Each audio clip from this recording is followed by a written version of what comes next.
Anyone hear me? Because this is like 5 minutes before it's time. So just making sure. This is like 5 minutes before it's time. So just making sure. This is like 5 minutes before it's time. So just making sure. This is like 5 minutes.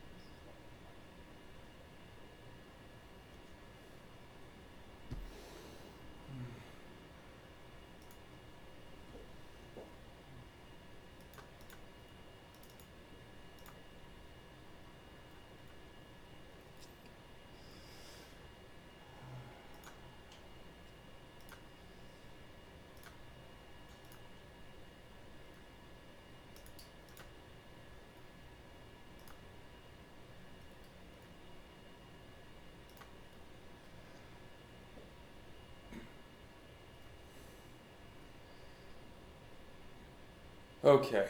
All right. Okay. All right. Okay.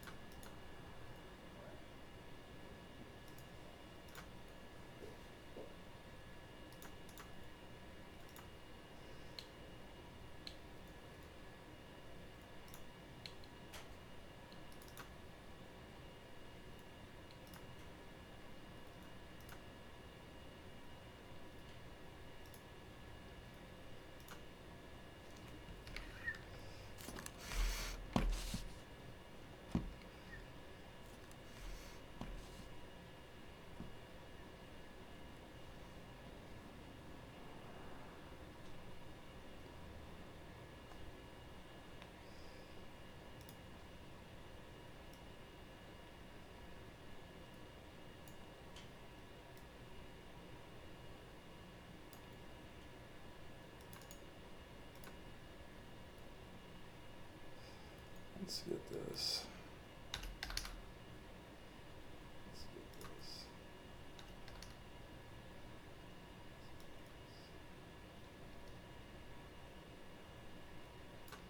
That's adjusted.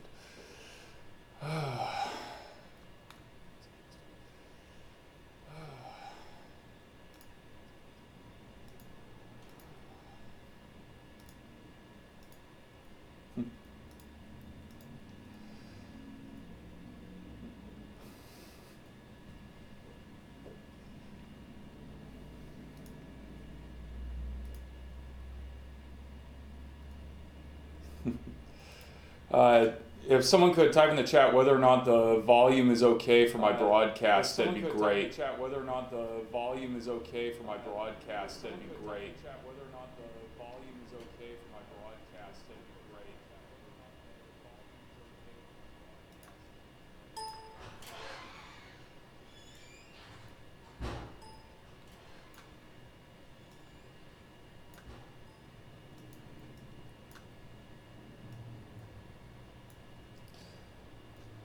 Okay. Give me just a second then. Okay. Give me just a second then. Okay. Give me just a second.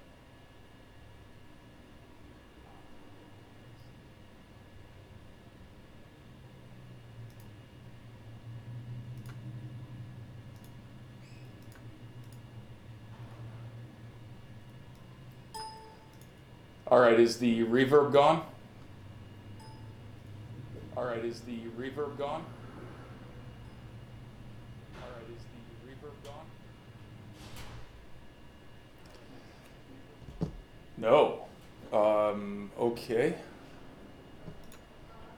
How about now? Because now there's only one audio input.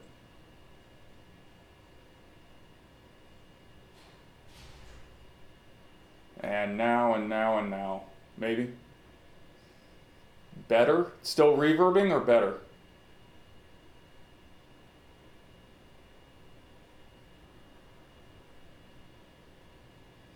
Okay, awesome. So it's been a while since I streamed. Sorry, guys. Okay, it's officially time, I believe, so we can get started. Yeah, it's officially time. I have no idea how many people are actually here. A handful. Welcome to the first time I think Cabinet Vision's ever been streamed to Twitch, because, you know, this program is so completely entertaining. You'll see it says XCOM 2 in the side. That's just because that was the last game I was playing, and I couldn't think of anything, and there's no option for Twitch on Cabinet Vision. Anyways, welcome to my office. It's beautiful, and I'm glad we're mostly avoiding the glare from my massive window. Okay, let's just jump right into it. First things first, Matt Jones' birthday is today. I don't know that he's going to be on the stream or anything because he's probably going to be out celebrating, but happy birthday to the guy. If you see this in the VOD, there you go, there's your shout out. The first question is from an anonymous Cabinet Vision user who posted to my little link. They're asking how you would identify a door or a drawer as the furthest down in a set of openings. Let's swap this over here. Okay, so this is kind of the cabinet configuration we're dealing with according to their example. You've got a drawer, a set of drawers, a pair of doors, and a set of drawers, a pretty common vanity setup.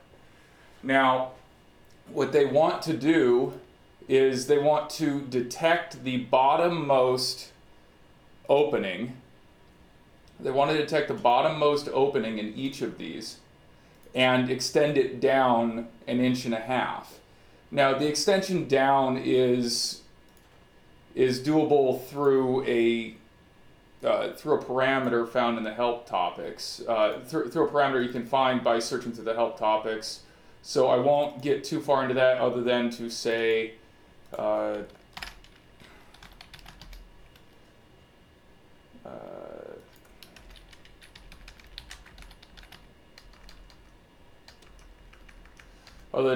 it's here, and you can either find it through this or find it through what is probably the easier method of going here and finding your pair of doors section and doing a size adjustment to the bottom by 1.5 or whatever value you need, and then checking the object tree for the cabinet for that parameter. In this case, we're looking at the face and we're looking for the pair of door openings. And we're looking for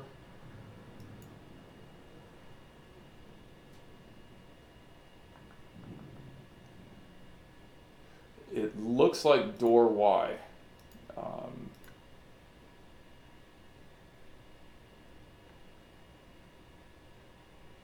If you're wondering why I have so many freaking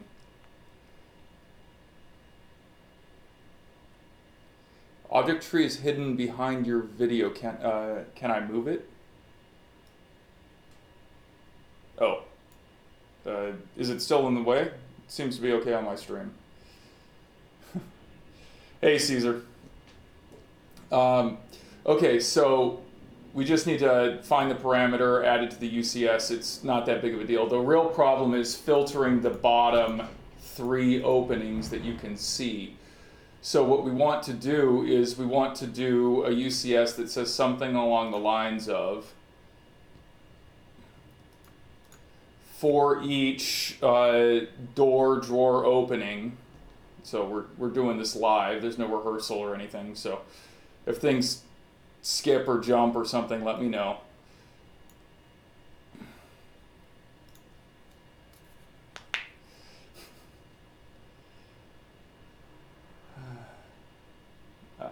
Let's see.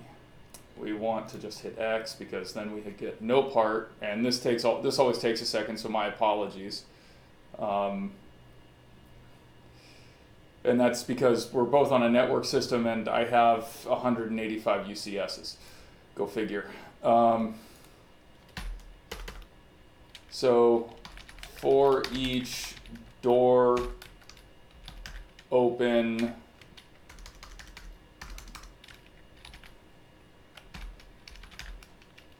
and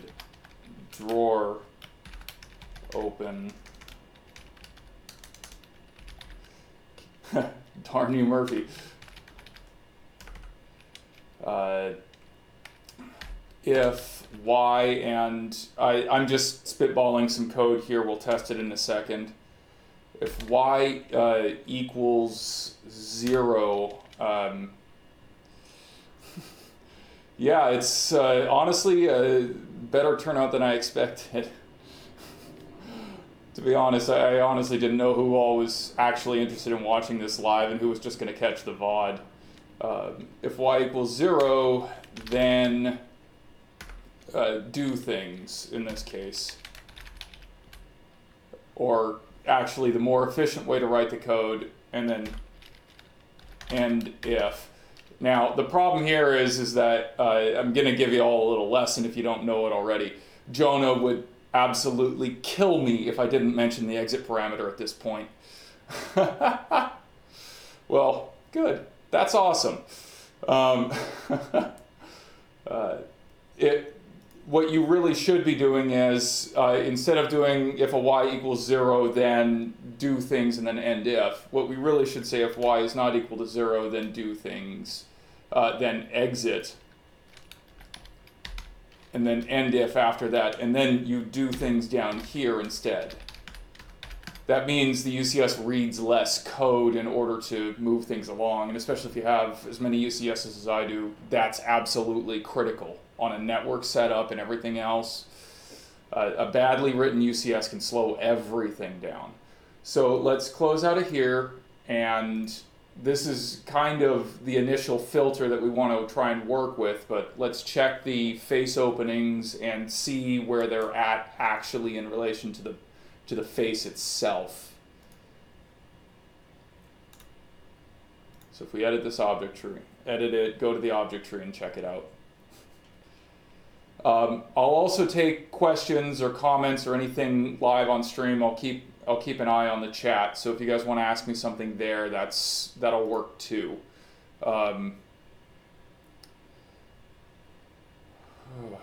Yeah, that'll work. I don't know how the widget that says ask a question works. I put it up there, haven't gotten any responses from it yet, so we'll stick with answering it directly in chat. Also, I think the widget might require bits or whatever currency it is that Twitch uses. Trying to make this free to people. Okay, so let's go to the face, object tree, and so your drawer openings. So the Y here is 21 and 15/16 there, 10 and 7/8. This drawer opening has a Y of 0. Then the paired doors each have a Y of 0. And then we're back into the other drawer opening. So our Y of 0 is a good filter for at least a frameless cabinet. So that would work. Now, the other thing we'll have to do is check it on a face frame cabinet. So if we go and change the construction method of this from frameless to a COM format, let's just go a simple one. Just a regular plant on back is probably best here. And let's go to the object tree and then again check the values for these faces. So we want our third drawer opening, and the third drawer opening is the Y value. So now what we have to do is we have to set it, we have to check if it's the Y value is either 0 or the Y value is equal to the width of the bottom rail. And we have to filter that correctly, because if we return a null, it'll stop our UCS usually from working.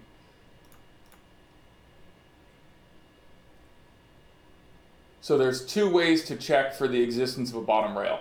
You can either check that the bottom rail has a dimension, which is one way, or you can check for a construction style.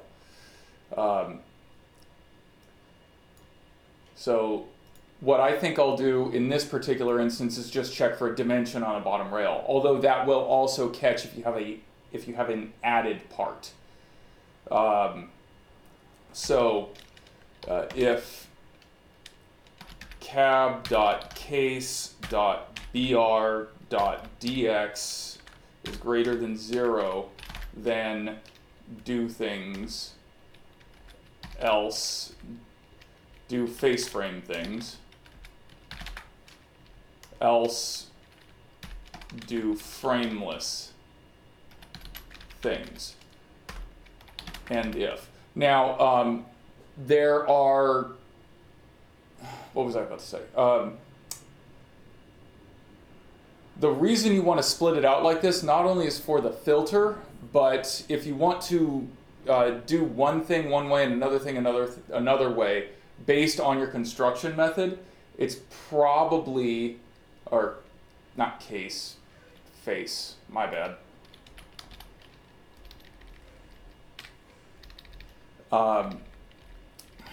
And y equals cab.face.br.dx. When you modify these objects, sorry, that's what I was going to say. Grain on fronts can run either vertically or horizontally, as most people know. So you don't just want to add to the dy or the dx of the part, because if the grain is rotated, the dy or the dx will grow in a way that you're not wanting it to. It'll also screw up your grain matching and a whole bunch of other stuff, so bad things.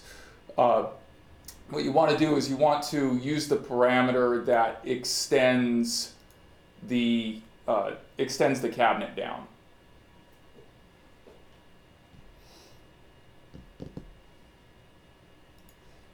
Give it a second, it's rebuilding and thinking about things. All right, so the things we want to do are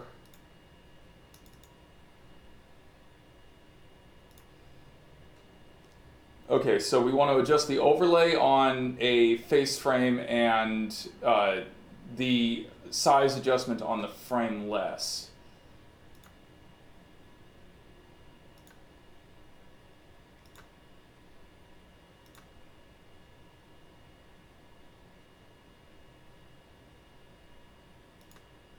That's a UCS modified parameter. Where are we? Overlay bottom, OLB, for the face frame. So then we will go back to our UCS.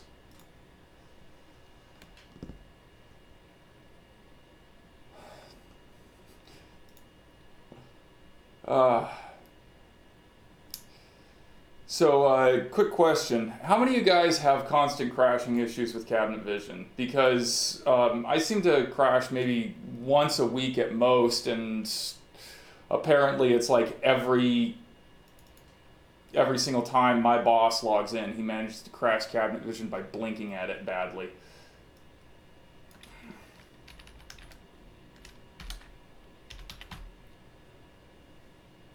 What do you guys say?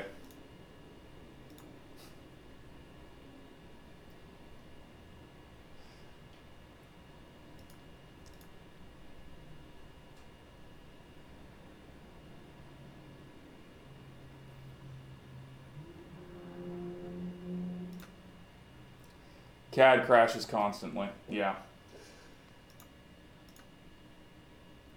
You know what's funny is I don't really have trouble with CAD crashing much unless there's a lot of hatching going on.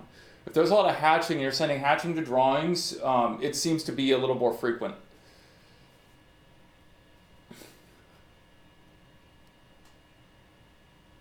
Really? Okay, cool. I like hearing that.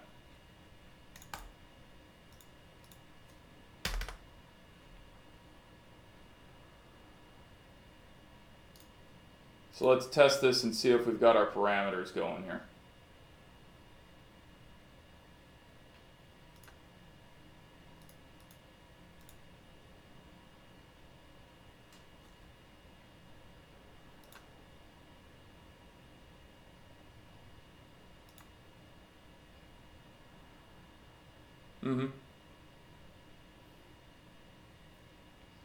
Oh, you see 5 UCS.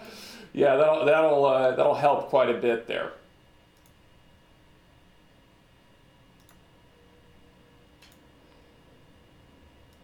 That will definitely help. Door open, drawer open, pair door opening, So we're looking to see if the UCS added parameter will actually activate on those parts that have a Y, in this case of 1.5 inches, which is the size of our bottom rail. And it looks like something's not triggering right.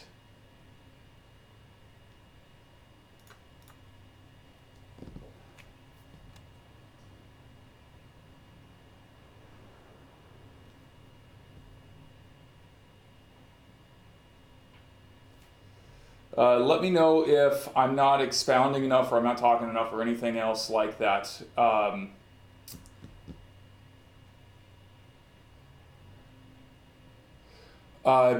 Use exit parameters, use exit parameters, use exit parameters. The question is, glad you mentioned slowing down the system with a badly written UCS. There was a thread in the forum about it recently. It would be nice if you could share your thoughts. Okay, so you know UCS is acting on a part if, for example, a lot of people will put in a test parameter. In this case, we're looking for OLB, but we want test equals 1, and we're just going to look for it in the object tree.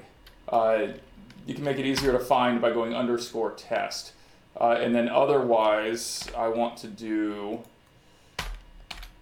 test equals 2. So test equals 2 will act on a frameless. Test equals 1 will act on a face frame. And if it's not working, here's my problem.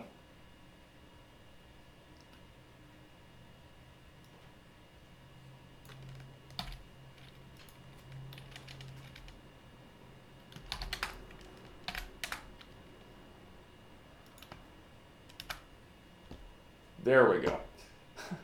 It was dropping it out. See, there's a trick with exit parameters. You have to make sure that every instance of what you want to see is filtered out before the exit parameter, and then you can get it to actually act. So let's see.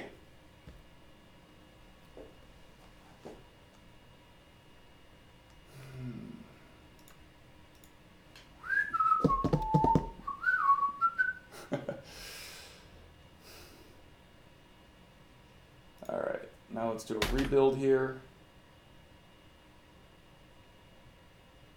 And there we go. You can instantly tell it's working because you saw the fronts jump. But just to complete finishing, to answer the question about whether or not how can you tell a UCS is acting on a part, let's go to the object tree and go to our face. And let's take a look at some drawer openings. So this drawer opening has no test parameter, so it's being caught by the filter, but the bottom drawer opening, we have test equals 1. Now let's stop that and properties construction, let's change this back to a frameless. Actually, these are just to remove the override. One big tip. As opposed to simply changing things over and over and over again, it's better to remove an override and revert than it is to simply reselect a construction method. 99.9% of the time, that's exactly what you want to do. All right, so now let's go. Yeah. It's better to remove overrides than to layer overrides on top of overrides on top of overrides, because then you just get a sandwich and it causes a little more instability. I don't know about starting again, but remove the applicable overrides as opposed to trying to reshape something that's already been shaped. Unless you're just moving lines parallel, right click, remove the shape override and start over. And if you're not tracing out your shape with CAD first, then you're probably doing it wrong, because you'll get things off by 0.02 of an inch or something like that, and you'll throw things off later on down the line. For those of you that don't run horizontal boring machines, that's not such a big deal, but we have a Ganymed Index Pro over here, and if it's not perfectly 90 degrees, you can't get dowels to fire on that edge no matter what you do. All All right, let's go with, oh, and there we go, test equals 2. So we know that it's working on the frameless.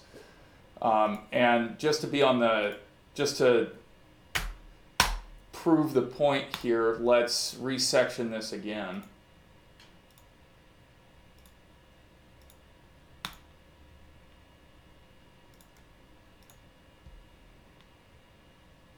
Okay, and now the goal is if we've written our UCS right, there's nothing here that's telling it to extend the faces down by 1.5 inches yet. But it will produce on this cabinet the underscore test equals 2 on the bottom faces. So it's a good way to test what's being caught in your filter right there. It's a good way to test what's being caught in your filter before you actually make changes on stuff. Now, I have to go and get rid of this UCS before I get yelled at. Because I forgot to, oh, and that's another thing. I just created a cardinal sin. I'm working on a live copy of our databases here. You want to make sure, beyond a shadow of a doubt, that if you're doing an experimental UCS like this, that you do this. If testing does not equal some value, then exit. And if. See, if we had had a face frame job going on, their face frames, their over relays and everything else. Symbols to the left of the parameters in the object tree. Give me a second, I'll get right to that. If you don't do this, you'll have your fronts and everything bouncing all over the place when people are trying to work.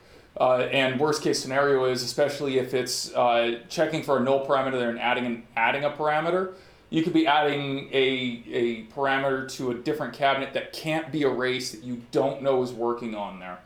So something like this is absolutely critical. And I committed the cardinal sin because I actually think, other than my boss, I'm the only one working on this. Hi, Steve. And I don't think he's working on a face frame job. So if testing is not equal to 11, then exit will prevent things from being a problem. Okay, so now we can close this. Yes. And we'll just keep this UCS active for whatever questions we might have for answering UCSs, and I'll just keep this job open and use this job specifically. So we'll rebuild it, job properties, parameters, add, testing, value, 11, let's make it an integer. There, so the UCS will work, and now with a rebuild, theoretically, those should jump. Yep, there we go. So there we go, frameless, face frame, both ways of filtering this. Now that OLB doesn't have to be exactly 1.5 inches. You could set it to the width of your bottom rail. I don't know whose question this is because they submitted it as an anonymous CV11 user. But I would personally make it either the width of the bottom rail or a sidebar parameter that'll show up on this side of the screen over here. That way you can control it. Steve is a huge fan of options. Every single time I code a UCS, he says, well, can you make it do this? Or can you make it do that? And the biggest thing is probably, can you turn it off? I usually try to turn it off unless I feel like there's a reason not to. Now, symbols to the left of the parameters in the object tree. Okay, so let's take a look at this. There we are, standard base cabinet. There are 3 basic symbols that you will find in the object tree, or to the left. You'll either see something blank, or you will see this little line thing that indicates a UCS. And then if you modify a parameter manually, you'll see a little man there. Unfortunately, it doesn't tell you which UCS is generating this parameter, which if you CV guys are watching this, please, that would be nice. But that's the answer to that question. Let me know if there's anything else. If not, we're going to move on to a different question. So let's drag one up.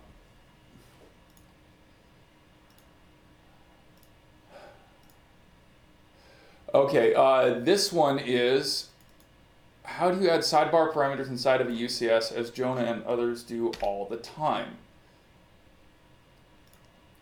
And then there's an example. Okay, Tom. How you doing, Tom?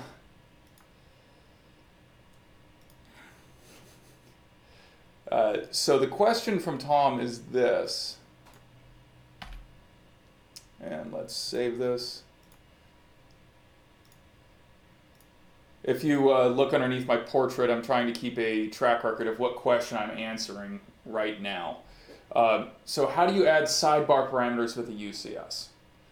So we just talked about having this overlay, and I just said that in my opinion it should probably be a variable with a default value. So if we go here, let's reopen our UCSs and let's have fun. What we want to do is we want to start out by setting a parameter. Now, a parameter doesn't have to be exclusively system parameters. You could make it be anything you want. It could be gobbledygook. It could be underscore test like I'm doing here. So what we'll want to do, in my opinion, is we want to check for the existence of a parameter to begin with, because we want to do something called setting a default value. So if gobbledygook is null, so null means does it exist? You could check for 0, you could check for a bunch of different things, but they gave us back in pre-version 7, I believe. I think nulls came out in version 7. Pre-version 7, you had to check for a 0. Maybe it was 2011.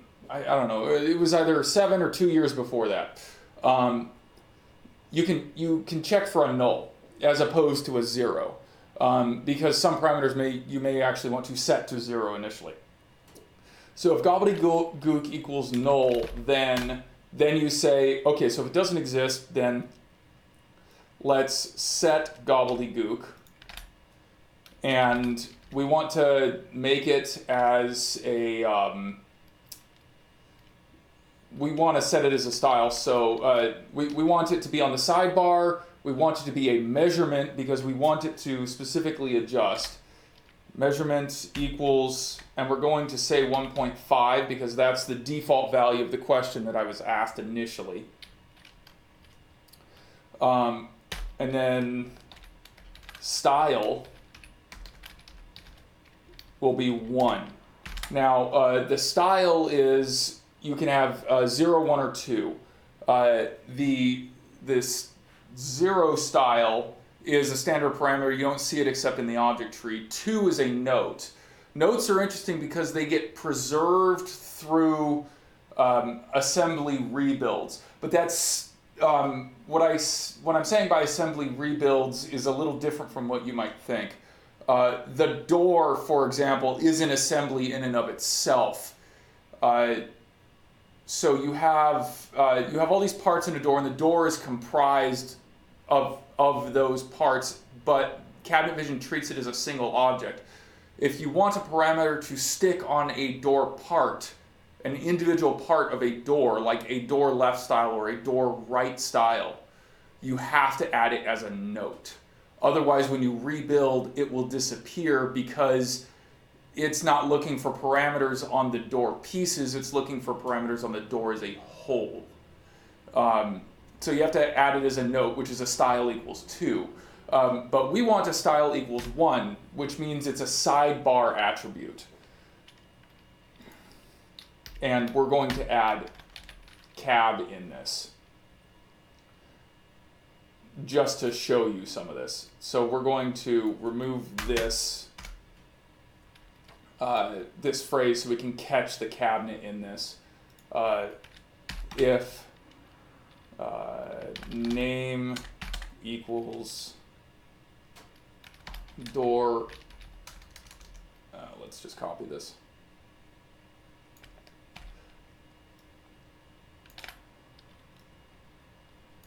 Door open there, or name equals drawer open, then, and then we'll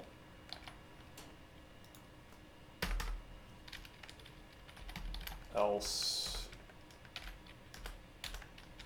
and if, there. That way we can catch it all in one UCS, I think. We'll see if it works. If gobbledygook equals null, then gobbledygook, measurement, style, and then this is the final one. We need description. Now, description is a text parameter. One of the things that screws a bunch of people up that try this. Hey, Johnny.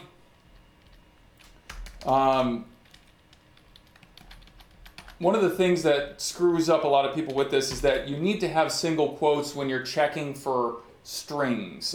In the case of strings, we're talking about names or declaring a name, or in this case, declaring a description of a parameter. Bottom overlay adjustment. And I'm just going to punch Z on because, as you can see on the side of the screen, I have a bunch of parameters over here, and I want to put it on the bottom so it's easy to see. And then don't forget, if then always closes out with an end if, and I believe that will do the trick. I'm gonna find out. So that'll show a parameter.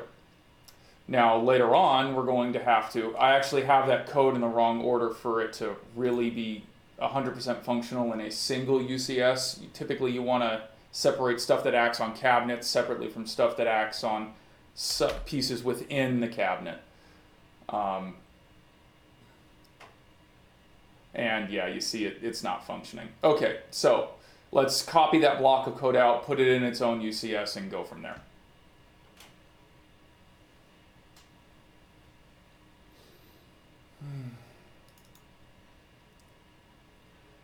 So, copy the UCS. This will take a second. Do we have any more functionality questions or anything along those lines? Just throw it up in the chat. So, edit code for each cab assembly. Yeah, we're in version 11. I didn't install 12 yet. That whole else statements causing UCSs not to work kind of said, well, almost every single one of my UCSs has an else statement somewhere in there, so there's not a whole lot of point in me installing 12 until they fix that. I'm really excited for it, though. There's a couple of really cool things. Radial menus are interesting, but not useful for anyone unless you're on a tablet. Yeah, if you're on a tablet, that radial menus would be really, really cool.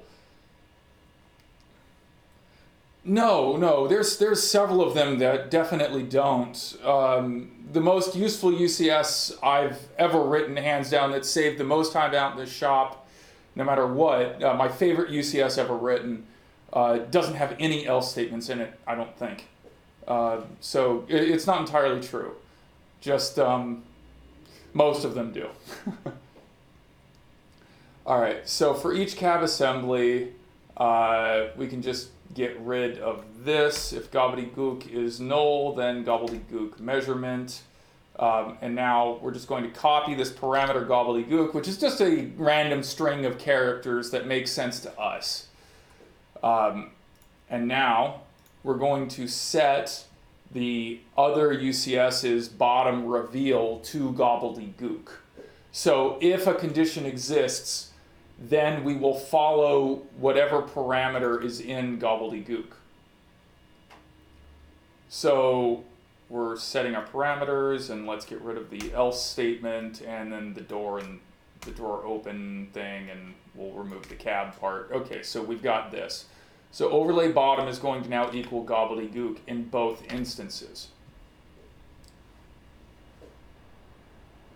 I'll show it to you guys in a second. The question is what is the best UCS I ever wrote? There are two. If you're on the Cabinet Vision forums, you've seen me go on and on and on about comma delineated, boring and comma delineated, hard adding operations and stuff to different edges. That's kind of like when I point at a complicated UCS and say I can make Cabinet Vision do just about anything, that's kind of what I point to. But my favorite UCS is a different one. Okay, so now, when it comes to UCS order, every UCS that sets a parameter to be used later on needs to be before the UCS that actually uses the parameter to do something. So I'm moving the cabinet level. I'm moving the cabinet level 1 before the part level 1. And so now, originally we had OLB here, OLB right here, equal to 1.5 because it was a hard value.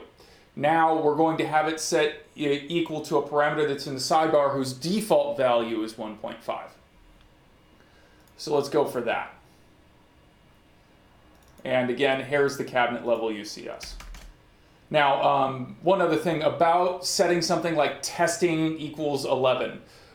When you check for a parameter, it will start where you're at in the for each statement and move up the object tree until it finds the parameter. In this case, if testing equals 11, testing is at the job level. So it's looking at the face, and it's looking at the cabinet, it's looking at the wall face, and it's looking at the wall itself, and then it's looking at the room, and now it's looking at the job.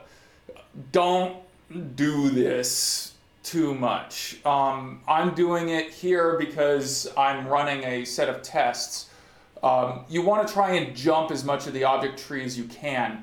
That's why the this statement is so powerful.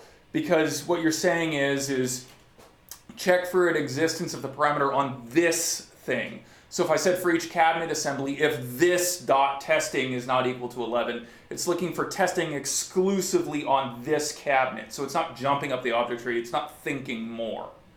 So that's a very powerful way to quicken your UCS, is if you're checking for something. And again, that's another one that Jonah taught me a long time ago. I'm just parodying back information that I've absorbed. Okay, yes, we want to save our changes here. And if we've done this right, what's going to happen is we're going to get a sidebar parameter down here that says, give it a second, boom, bottom overlay adjustment, which we know is the parameter gobbledygook. And if I've done this correctly, when I punch a different value into this, these lines down here will jump to whatever value. So let's go 10. And boom. Now, what's interesting is that we've got an issue here with this hinge. Now, what you would then have to do is you would have to go into the UCS and you would have to add the hinge bottom position parameters. I'm not going to jump into that one. But it's a fairly simple search in the object tree after modifying it manually, or you can then go back to the help file, do a search for hinge in the parameters help topic, and just find it. To search some people may not know this. Let's open up the help file. Drag it over here. what you can do is open up your UCS, your user created standards topic. You want system parameters, you'll open it up. If you click inside the system parameters dialog and hit Control F, it brings up a search bar. So I can type in door. And it will let me cycle through everything involving doors. Whenever I start writing a UCS that I want to do something specific, I always type in what I'm trying to act on, be it a door, a drawer, a specific part, and I cycle through what the system already has in place for me to manipulate and modify before I start trying to do it manually. Because it's a lot easier to call out a system parameter to extend this stuff than to try and adjust the dy or the dx based on the rotation of a part. So the more logic you can get the system to take care of for you, the better. Now, the best UCS I ever wrote, probably the thing that has saved this company the most money ever since I wrote it, was this UCS here. And people are going to look at it and go, why that one? Well, I'll get to that. Okay, so, and this is a fairly simple one. I've posted it on the forums before. Rename and label parts, coupled with label to opening. This UCS takes the 1A-L or the 2A or the 3A label that you can print out on your assembly sheet section view and moves it to the door opening. It moves it further up the object tree. Then allows me to then reference it later without having to dig too much. And then it's useful here. So now, if you look at this, I'm going on rollout shell, rollout sides, drawer box sides, top stretchers, all the parts along here in the for each line. And if we go down here, you'll see it's just telling people what a part is. If you have a drawer box side, there's two drawer box sides. You've got a right and a left. And unless they're perfectly identical in every way, you're always going to have a guy out in the shop flipping it over, trying to figure out, is this the right or is this the right? Is this the left or is this the left? And if you don't have an indicator on that in some way, shape, or form, there's going to be some confusion. So this renames a bunch of parts to be specific. So roll outside left, roll outside right, drawer side left of a specific drawer. So if you have like back here in this example on the whiteboard, if you have 6 drawer boxes in a single cabinet, guys can spend an hour swapping things in a Tetris style fashion to try and figure out which drawer box goes where. This way, you look at the assembly sheet, it says 1A, 1B, 1C, and you go 1A, 1B, 1C when you're putting the drawers in, and same with if you're doing commercial or just slab fronts, slab 1A, slab 1B, slab 1C. There is no question, no doubt, no time spent on this. And this single UCS here has saved untold thousands of dollars out in the shop, because $60 an hour minimum shop time is for what I believe the industry standard is billed at. You spend from an hour to 10 minutes putting drawer boxes in a cabinet. It's invaluable. So that was actually, that's a great question. It allows me to brag a little. Thank you. All right. Let's see. If there's no more questions here, let's see if we can move to the next thing. Yes, it does. Right drawer side 1A, right drawer side 1B, right drawer side 1C, and so on. Yeah, it absolutely does. It names it based on rotational values. Like I said, I've posted this UCS or a version of it on the forums. You can search it up pretty easily, I think. But absolutely my favorite one, hands down. And again, people look at me weird for saying that.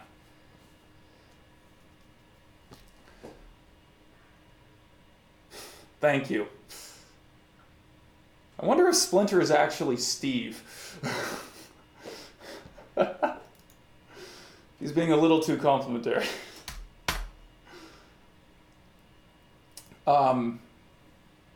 Okay, one of the things that was asked of me was putting together part kits and stuff like that. I was asked to do it, so I'm going to. Now, some of you have seen these things before. It's a kind of a complex assembly. You've got your base plate here. These are the Häfele Axelo levelers. They're nice. They're really easy to use, and the press-in ones, especially if you've got a CNC machine, you just drill a hole that size and slam that in. And I can't talk enough about that. I'm not being paid by Häfele or the guys that developed this or whoever. It's just a great product. Just like I'm not being paid by Cabinet Vision to do this. It's just a great product. It saves a whole ton of time out in the field and has probably the best hype video out of any cabinet product I've ever seen. That guy that does the commercial for this is the snarkiest person on the planet. If you haven't seen it, go see it. It's hilarious. Anyways, so there's a couple of things that we want to do with this. One of the things is that this is a part separate from this when you're ordering. So we want to put together a part kit that blends this part number with this part number. But the thing is that there are 4 different versions of this. You have a 3-inch version, you have a 4-inch version, 4.5, actually there's a few more, 4.5, and then you have a 6, and then I believe an 8-ish inch version of these. We may get into writing a UCS to swap between the different heights as the toe kick height grows and shrinks. But we're going to focus on putting together a kit for just blending this 4-inch one with this base. And right now we've just been using the part number for just the stick, just the foot part in our materials catalog. Now, when people say, oh, you probably don't have that many materials, we restarted our materials catalog when we went from version 9 to version 11. We went from version 8 to version 9. When they swapped the materials database from Access to SQL, we redid our whole materials from scratch, and we left behind a lot of information, but we've been rebuilding it over since we started this whole project. I believe the last material I made was this one, a 6-inch version of this leg. So what we need this part. So just so I'm accurate, let's look up the Häfele number.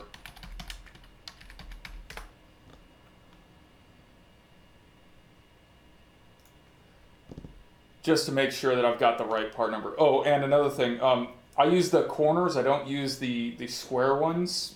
There's some people that need the support under the edge that the square one gives. I think you'd probably want that if you run a blind dado construction method, but we run dowels and Compromat screws here. It's pretty strong, so we just use the corners and all 4 corners of the cabinet for these.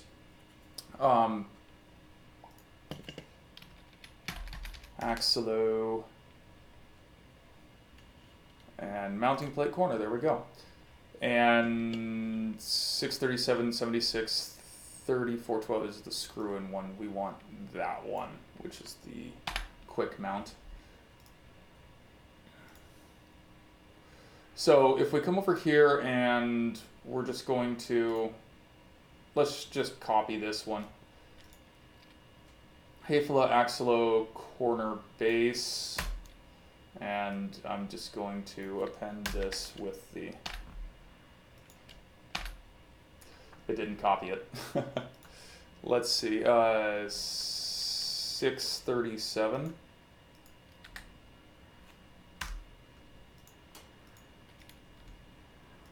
There we go. Sometimes that happens. 637.76.343. And now we can copy this and probably have it work with a reasonable.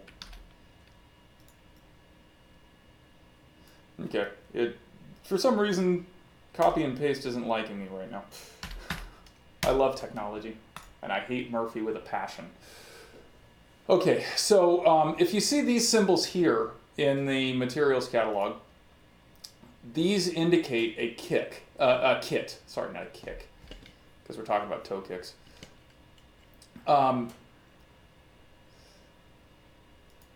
So if we come here and we go to properties, we can say kit, and then we're going to look for the leg leveler. And every single time we order one of these, we want to make sure we get one of these with it, which is the purpose of building a kit. So let's go with the 6-inch corner base as part of our kit. Oh, can't add a material to itself. Okay, so we just need that corner base object. And then that will be that. Now, because this is a copy of the corner base above it, we have to go in and remove some pieces from the model. If we look over here, this is a complete low poly count model of what I'm holding. The Hafele model is ridiculously complex. It's got like 30,000 geometries or something like that. I think I got mine down to a couple hundred. So simple as delete the foot, delete the shaft, and now we're just left with the corner base with the operations that the corner base has. I strongly encourage everyone, when you're building a piece of hardware, that when you have a set of line boring, you right click here, go to properties, and go to parameters. You want to add _match equals 1, which will allow an operation to fire from one assembly to the next. Extremely useful in cases like leg levelers, because if you accidentally detach toe kicks and you need to get leveler holes back into the bottom of a cabinet because you're drilling them, as opposed to saying, okay, great, now I have to replace all of my base cabinets. The match equals 1 causes the operation here to fire up anyways. So you can resection your toe kicks. You'll have, you know, one toe kick assembly per base cabinet in whatever room you've got, but the operations will still be there, and you'll save yourself a lot of extra work. What is it? I usually add the norm parameter. So you can have a little bit of space in between one part and another in order to get it to fire. I did that with my drawer guides. So that way I could have a cabinet with no ends, but drawers inside of it, and then it'll be able to fire to the assembly to the left and to the assembly to the right. And I didn't actually need a top and a bottom right there. It's useful when you're trying to like do stuff to hang around corners, or you've got tight spaces and really difficult places to work around. We do crazy things here, so the more flexibility you have and the more ability to transfer information from one bit of the program to the next at the same time is the better. So if you build stuff like the match and the norm parameter into your hardware as you go, stuff like that is much easier to deal with, as opposed to making a template part, dragging the template part through the object tree from one cabinet to the next in order to then translate those operations also to the receiving part that you want the drawer guide holes to be on. I only had to do that once before I said screw that. And that's pretty much how you generate a kit. Yes, I want to save the changes. And that's how you generate a kit. And then it's simplicity itself at that point to do the 4, 6, and 8. And if I run out of topics to talk about, I'll go into the process of writing a UCS that'll swap automatically between those starting at the 4. Kind of like the way a door does. When a door hits a maximum or a minimum size, it swaps 1 up or 1 down.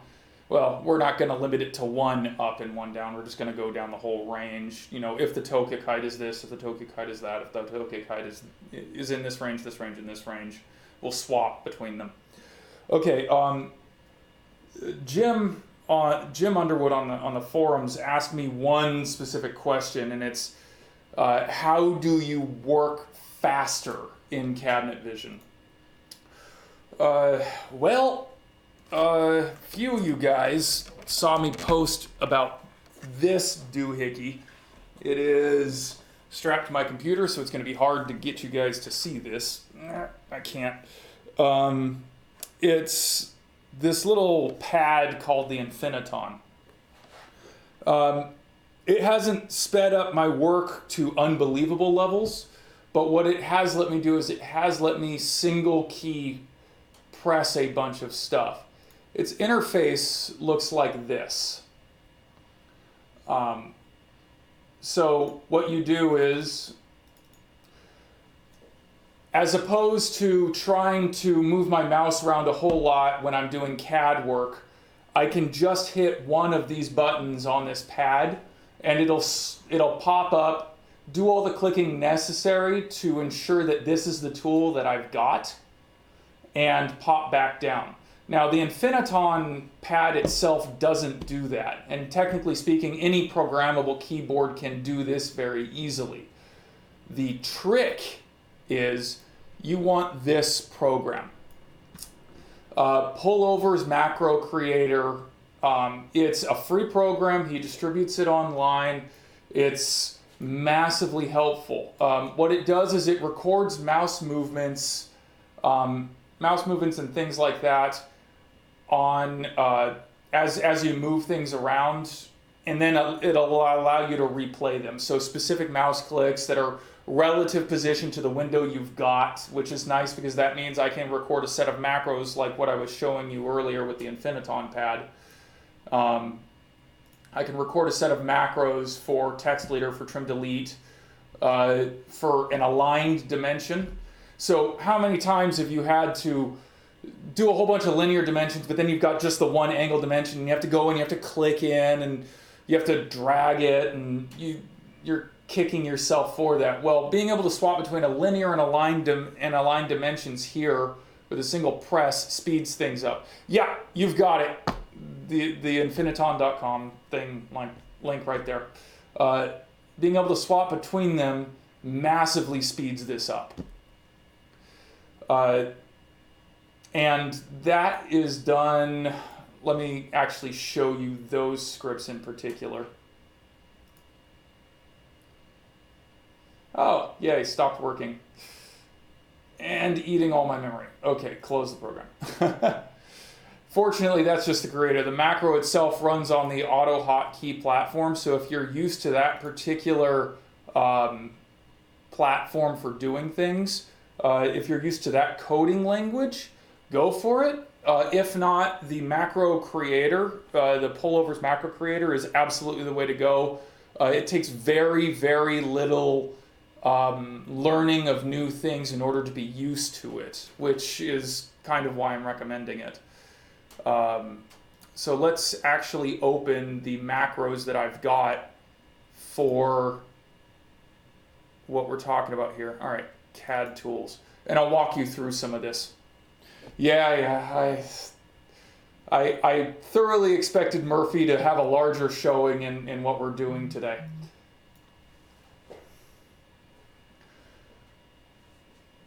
Okay, so as you can see, there's across the top here we have line standard, dimension linear, trim deletes, offsets, but the ones I want to focus on are trim keep, dimension aligned, and leader text.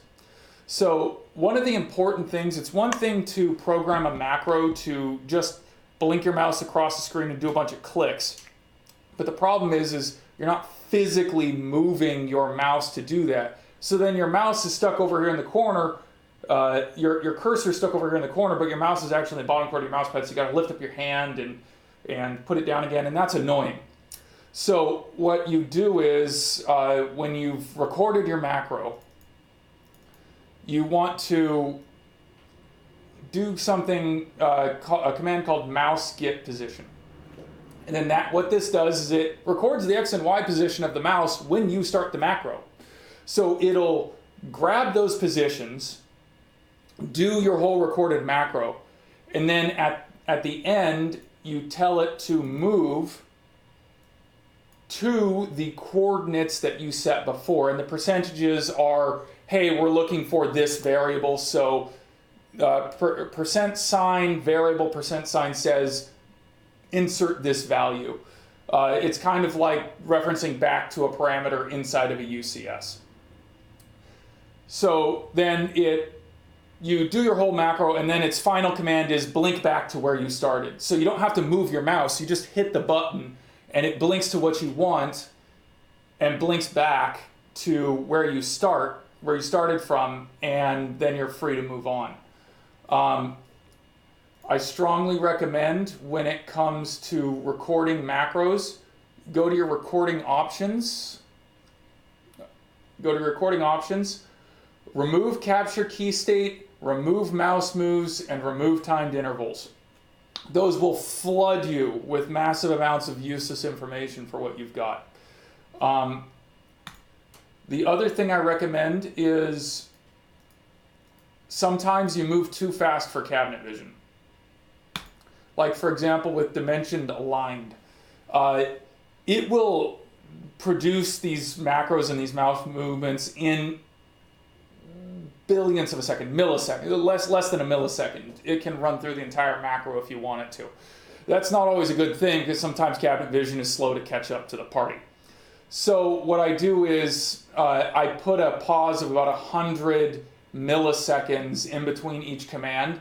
You wouldn't even notice it yourself unless it's a complex macro, but it gives cabinet vision just enough time to think about it. So what this is doing here is it's going through the whole process of selecting an aligned dimension for you.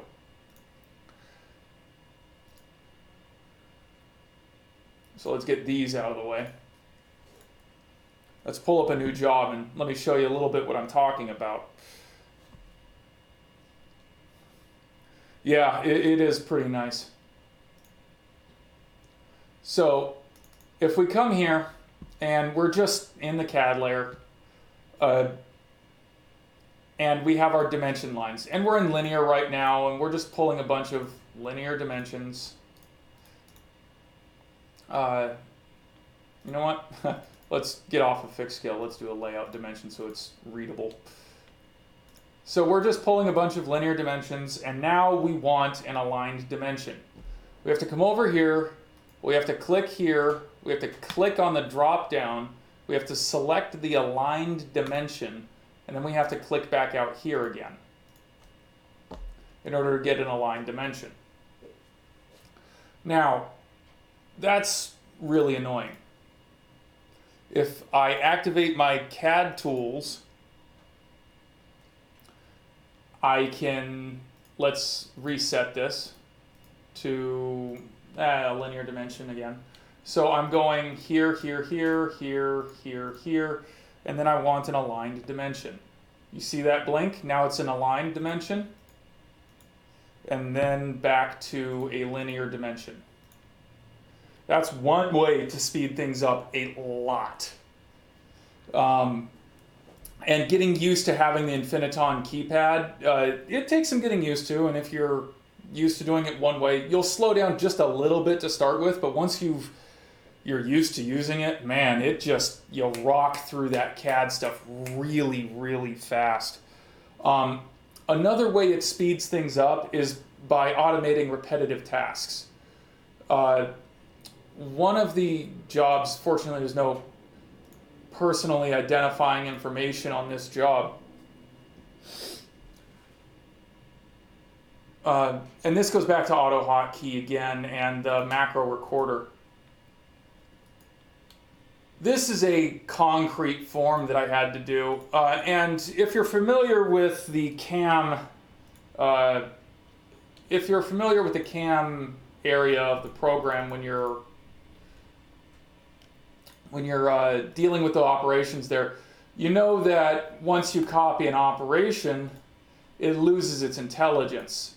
So, for example, this panel here is a 4x8 sheet. It's a concrete form, and we're just making a pattern of V-grooves so you can pour concrete into it and give it a shape where you got all these little protrusions, and it's a texture, and it's nice, and it's for the exterior of a building. Now, copy, paste.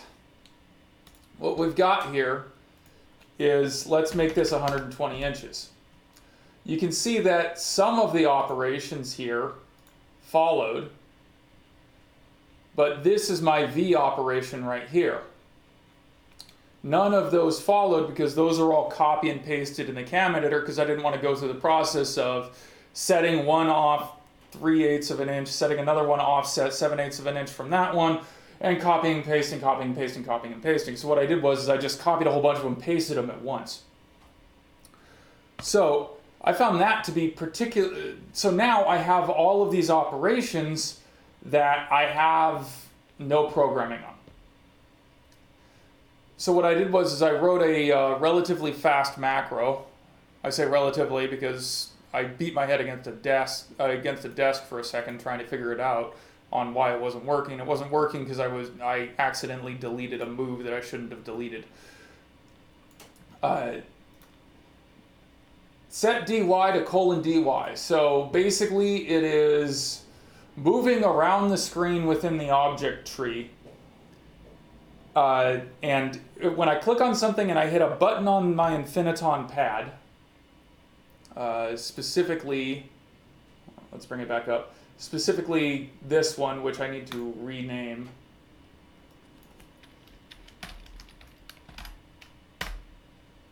:dy. When I hit :dy, it hits Control F9, and Control F9 is the AutoHotkey script to set this thing off. So what it does is I can go into the object tree of this panel, and I can click here, and we'll kind of see it live. Let's just go to this route. So the dy is in the same physical position no matter where it is, fortunately. So I can click on this and I hit my button. I didn't activate the macro. Oh, that's another thing. You have to turn it on. You can export the macro as an exe, and then that way you can take it from one computer to another, to another, to another. That's really nice for disseminating information and giving other people these tools. So let's see if I've got it running. Yes. Okay. So now I'll click on it, and once I hit that button, oh, it's because I recorded it on a larger screen. Yeah. Let's put it over here on the bigger screen.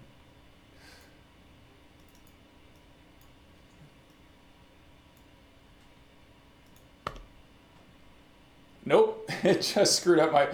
All right, let's just say it worked when I was using it. What it allowed me to do is it allowed me to give each of these individual parts intelligence. Darn you, Murphy. I knew you were going to show up at some point. It'll click around your screen when you record it in the moment, and it'll set the variables for this.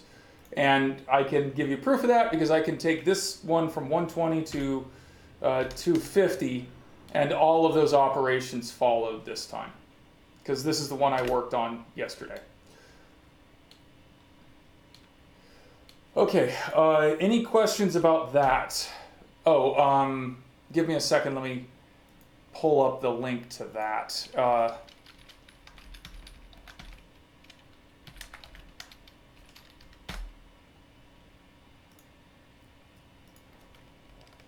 There. Let me paste that in here for you guys. That is one of the most powerful tools you guys could ask for. He distributes it for free. He asked for a donation. I strongly recommend sending him a few dollars. I think I gave him like $20, just because he's saved me carpal tunnel at this point. Because you've got 80 operations there. My hand would be throbbing so much I wouldn't want to be working with you guys right now, because it'd be an ice. So there you go. Any other questions? Oh, one other thing. Another way to get faster at Cabinet Vision: standardize, standardize, standardize, standardize, standardize. It used to be that each person here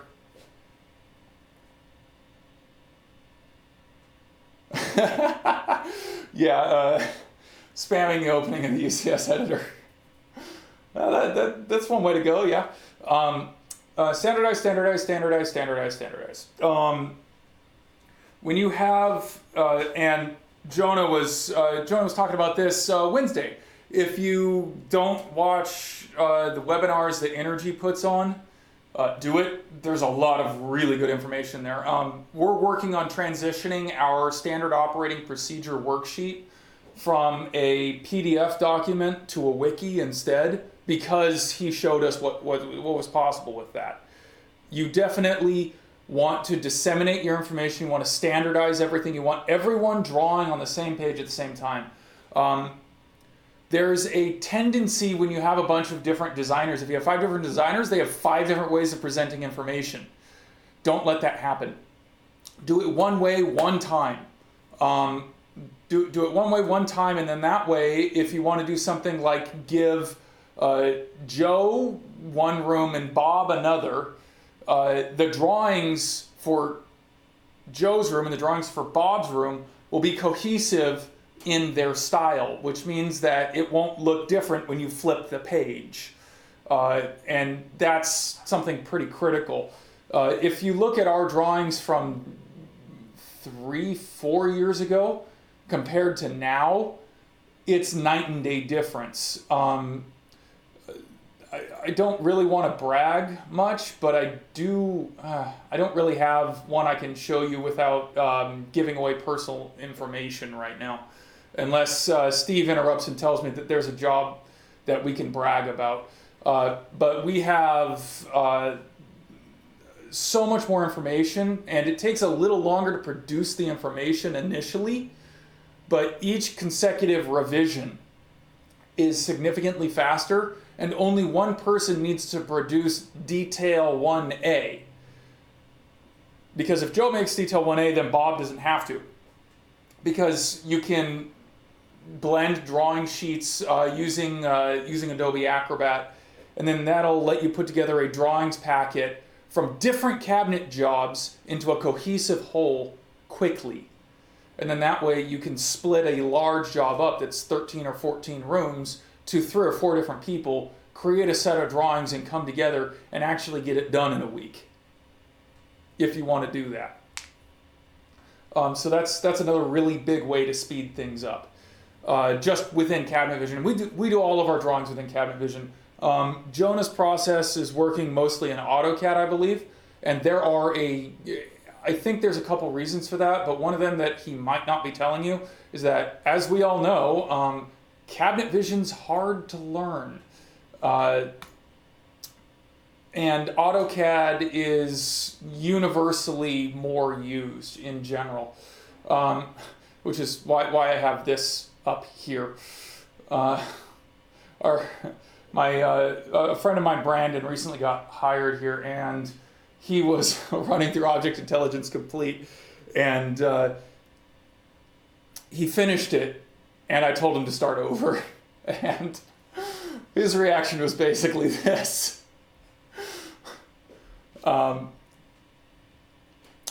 Yes, Splinter absolutely has it correct. One person creates a DAT file and distributes it to all others. Cabinet Vision a long time ago used to have network DAT files being a thing. There is a vote to bring that back. They actually stopped that and made DAT files individual to each individual computer because people need to turn things off and on, and why do you want your layer states, screwed with? There is a petition to bring back that functionality, or at least an option for that functionality. Please go vote for that. I have no idea where it is in the status of actually being implemented, but when it comes to a network scenario, consistency is key. We really need to have the ability to either disseminate a DAT file simply and easily, so have it be something that you can click a button and distribute. I'm probably going to write a macro for it now that I think about it. Or it's something you have to enforce in some way, shape, or form so that everything is consistent. Because your line types can change for the outlines of cabinets, your line types can change for countertops, for walls, whether or not there's hatching, and it all comes down to consistency. If everything is consistent, it doesn't matter how weird the thing is you're doing, it's going to look good transferring from one person to another. And it also means that another person can just pick up where you left off and do the same thing that you were doing. Those would probably be my two biggest ways to maintain speed. Because at some point you just can't click faster, so you need to go for efficiency and economy of motion. You do that by narrowing down the different things you have to do. And we've done multifaceted, boulder-looking shells for a reception desk. Things like that. And how do you even put that together? Well, because we had a consistent flow of information, we were able to simply cut the parts and do the drawings and make it simple to go from one stage of the project to the next. Okay, excuse me for just a minute, guys. I have to take a break. My throat is getting hoarse. I'll be back in like 30 seconds. I'm just going to grab a cup of water.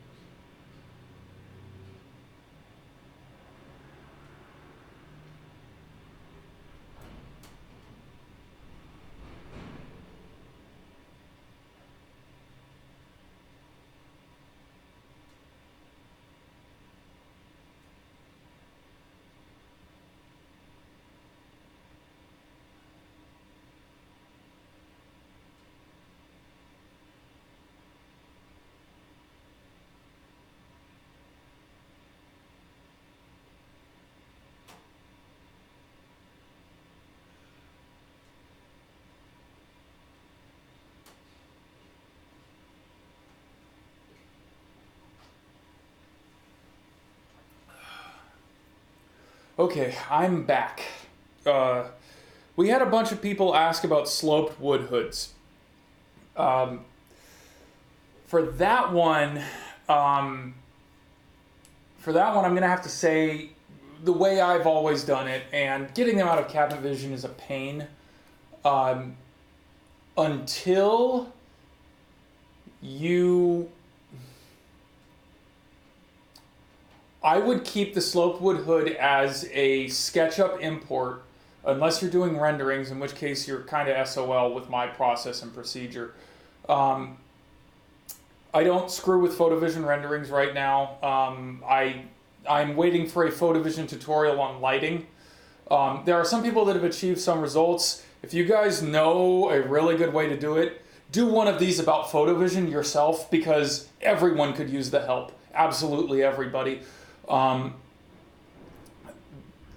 I certainly do.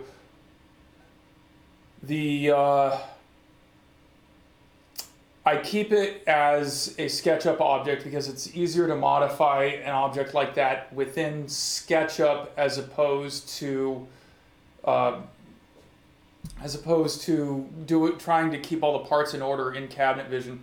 There is a sloped wood hood.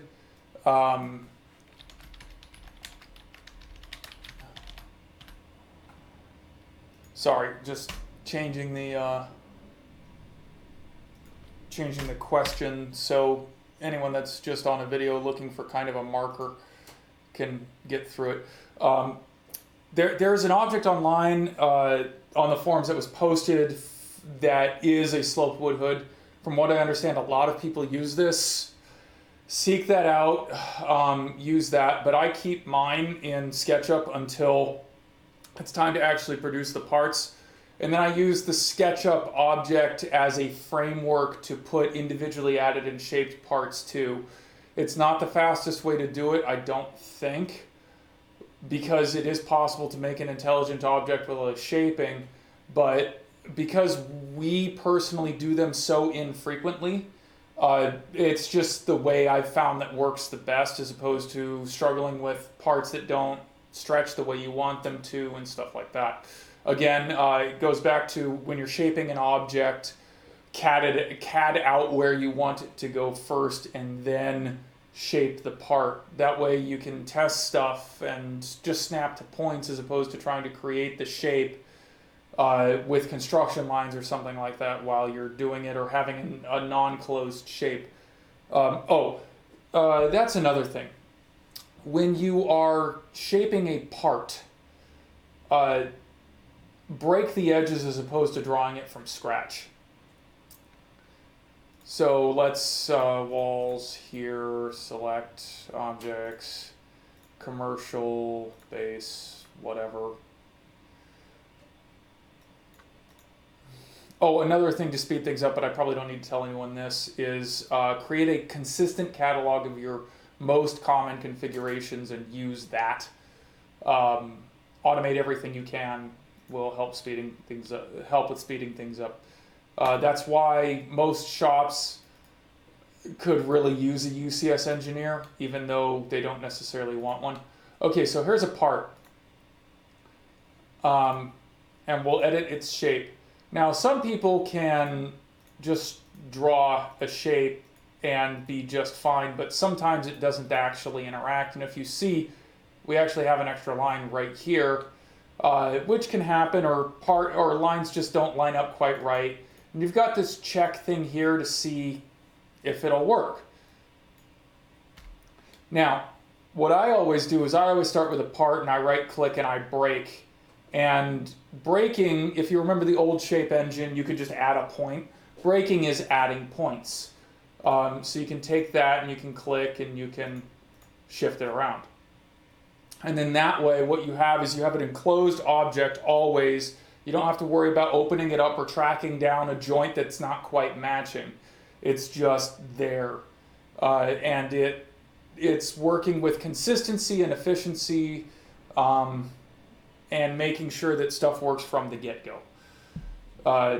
So that's part shaping. But to dovetail that to the wood hoods, just add a part, shape it, add a part, shape it, add a part, shape it, and then cut it, is my process. It's not the slowest, it doesn't involve an intelligent object, it involves doing the hood in SketchUp first. I will always have a link to SketchUp 7's download. I have it in my Dropbox. It is the last version of SketchUp that allows you to import DXFs.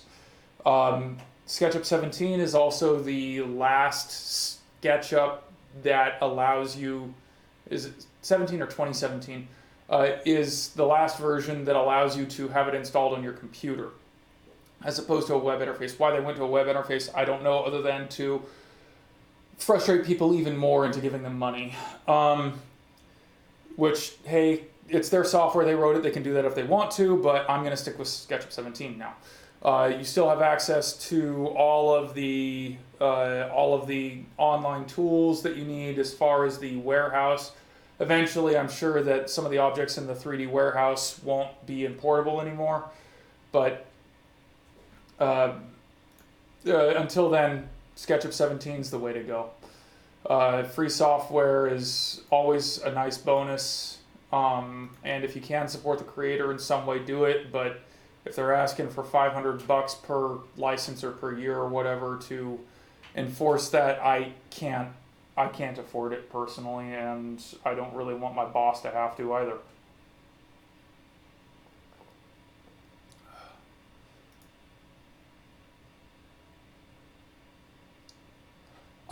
Okay, so an adjust right end depth or adjust left end depth or any system parameter, and then set it back to system default in the same UCS if conditions aren't met anymore. Donate button, click on the stack of money. If you click on the stack of money under the if you want to support me, it should take you to my PayPal. Let me test that real quick. Yeah, there you go. And that's the PayPal Me thing that they just launched, which is kind of nice.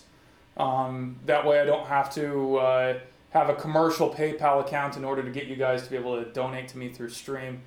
I don't drink coffee. This is not coffee. This is water. I can't imagine what my life would be like if I actually drank coffee. I'd probably be clinging to a ceiling like a startled cat half my life.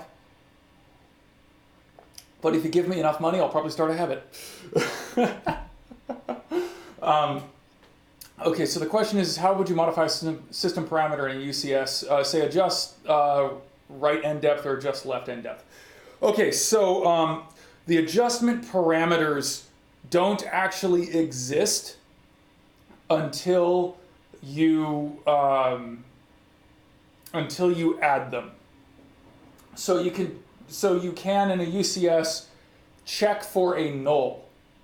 And if it doesn't exist, you can have the null set to 0.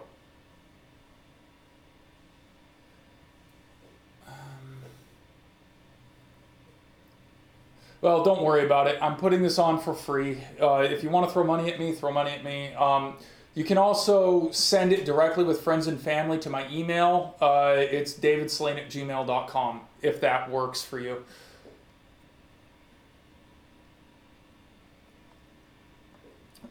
Anyways, so because these parameters don't exist until you actually add them, either through the system dialogues, like this, let's actually just get into it instead of me talking about it and waxing eloquently and you guys looking at Spock sobbing mathematically.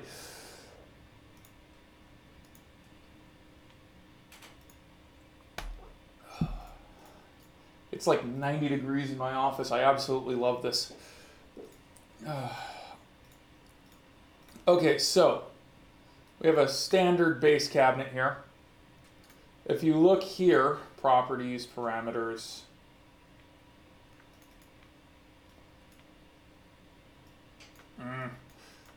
I would love to have this dialog box resizable. All right, let's look at it in the object tree. So if you look at these parameters here, you'll see there is no adjustable left and, well, right end adjust and right end are a couple of things, but the depth adjustment. Oh, resizable. The properties, if you go to properties, parameters, this isn't a resizable window, so you're stuck with this. This actually tells you where the UCS is. I mean, this is a great addition to telling you where this parameter came from, but I'd like to have that in the object tree. And yes, everyone wants them resizable. That's actually one of the nice things about version 12. They made a whole bunch more of those windows resizable. If you manage to actually get through the intro and outro volumes of the videos that they posted. They're doing a lot of really good work for us. They are trying to make this easier, and like I said, the wheel or the dial menus is great for anyone that uses a tablet in the field. That's going to be absolutely amazing. Hey, take your Surface Pro and design live for the client right there, and you don't have to deal with a drop-down menu. You could just deal with a wheel menu. You know, tap it with 2 fingers and then move 1 finger to the option that you want and let go. And that's theoretically how that's supposed to work. So that's a really good way to do it, in my opinion. But that's not really something that you get for a lot of the people in the desktop era. I think they're trying to make it easier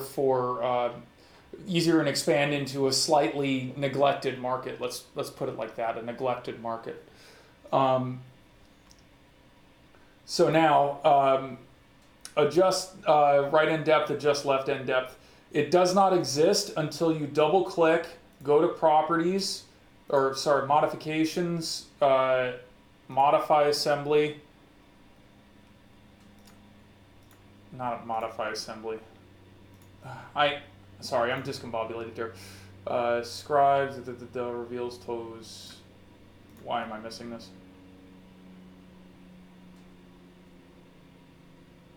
Adjust parts. Sorry, my bad.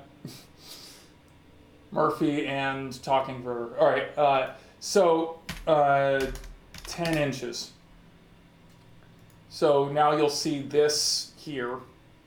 Now if we go back to our object tree and take a look at the cabinet,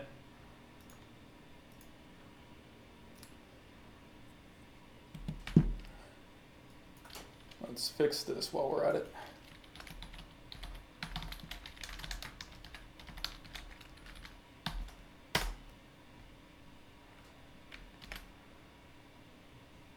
Okay, so if we go to the standard base cabinet, you'll see adjust right end depth. So that doesn't exist until you set it. So what I would do is I would have a trigger in your UCS that once the UCS is triggered, put the parameter on it, and then once the UCS, once you don't want to use it anymore, delete the parameter. And then that'll reset it back to default, the default condition of the cabinet.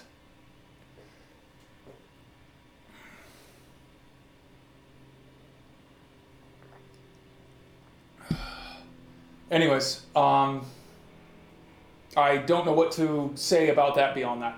Are there any more questions, please? I've still got 30 more minutes to go.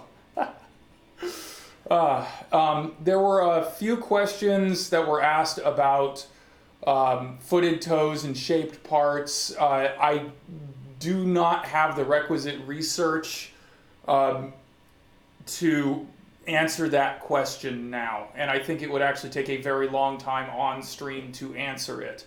So if I do a second one, that's where I'll do it, or maybe I'll record a YouTube video and post it for that. So I'm really sorry. I believe it was Mel that asked me that question. Let me check that. Yeah, I'm sorry, Mel. I'd like to get to it. But it's not answerable right this second. I will find the answer, and I will either do another one of these where I answer it live for everyone to see with the shaping engine, or I will do a VOD and I'll post that on the Cabinet Vision forums. So how to identify an opening, add sidebar parameters. So that's all those questions. Other than the footed toe UCS, I've answered every question you guys have asked so far. Okay, so explain the process to figure out the case opening that a door belongs to. Okay, so there is a system parameter that does the reverse. I believe. Let me look up the object tree real quick.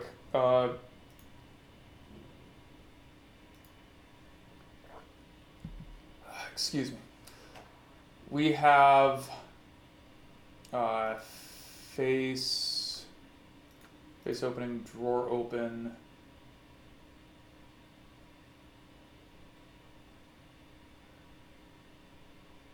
Interior case opening. Type, part ID.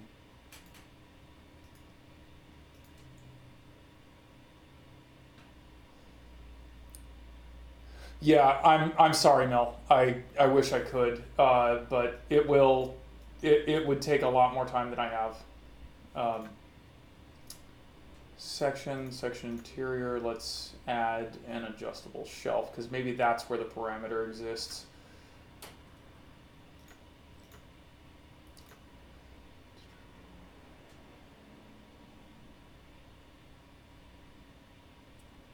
Or maybe it's just a reference-only parameter. Well, let's go to the help file.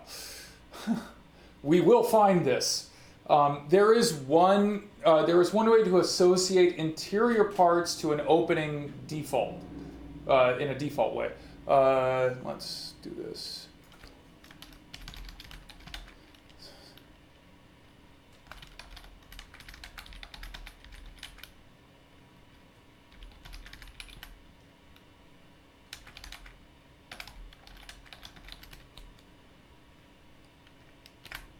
Let's update that. So tips, tricks, facts, UCS's, system parameters, Control F, open, match case. Next.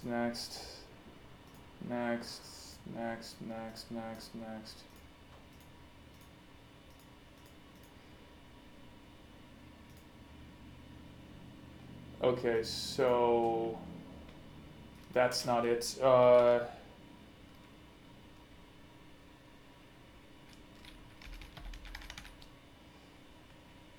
We have ID.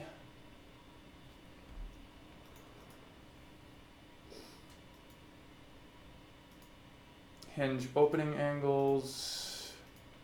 I wish I could find the parameter right now. I can't remember what it's called, but I know it exists.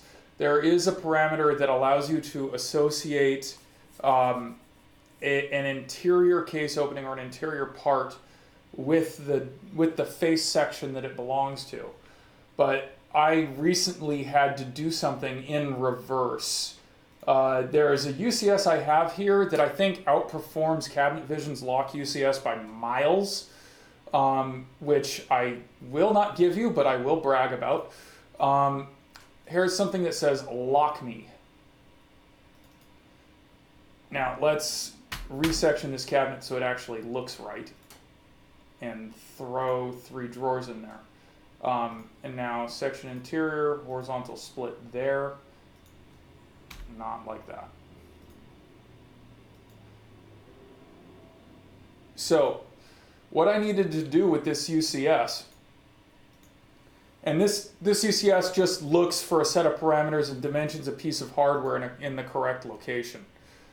And you'll see it here, and it has all the associated everything. All these operations are on the hardware itself. It used to be that I had to dimension them as master ops floating in space, and then I said screw that, and I put it on a library part. Well, now it's actually on a hardware part that's controlled in the material catalog. Which is wonderful. Thank you, Cabinet Vision, for the ability to add operations to hardware and put all that in there. Chip, Dave, all the programmers you guys have working, Dan, everyone there. And Mark, congratulations, by the way. You got into Cabinet Vision tech support. You're now on the dark side of the force. Yes, you can reference the parent ID. Absolutely, that's one way to do it. Oh, right, duh, it's ID. The ID of the opening. You're right. I'm sorry. But doing reverse, doing the reverse on the other hand is more difficult. And so I have a UCS that I'll give you a glimpse at that will show you what I've done. And what it requires, what the UCS requires, is that each case opening has a single front that it's allowed to be associated with. And it works in single stacks.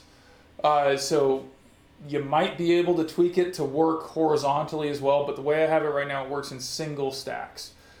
So associates a door or a drawer front to interior case opening. This is it. It used to be 3,000 lines long, and then I figured out how to do it in a while do loop, and bam.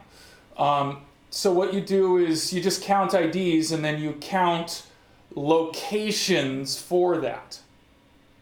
And then it gets a temp Y val and a temp X val associated to the drawer, or panel assembly.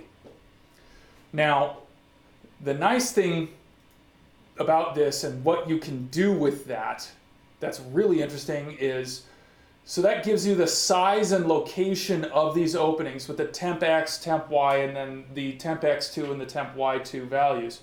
Gives you the associations to the opening, and then you can place your hardware vertically and horizontally based on those values.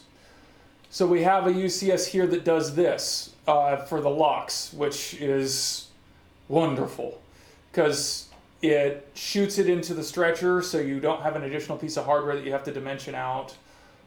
It shoots it into the front and then the sub front as well, so all that cuts on the CNC machine. So you're pulling information from the interior case openings out to the front of the cabinet, or I guess interior case openings out to the front of the cabinet. You guys are the reverse of me. Out to the front of the cabinet, and then you have the ability to use all those values, and then you can associate the Z position of the fronts in order to position your hardware pieces. Other things this is really, really useful for. We do a whole lot of Revit-Shelf trash cans. You can create a hardware object with operations on the Revit-Shelf trash cans, click on your door and say, I want a Revit-Shelf trash can. Bam.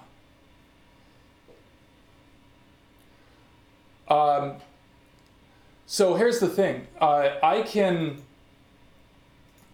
believe, because I actually haven't had to do this in a while, because normally we do this for commercial and commercial only, but we should be able, bottom, we should be able to adjust the stretcher position and have the lock move as well.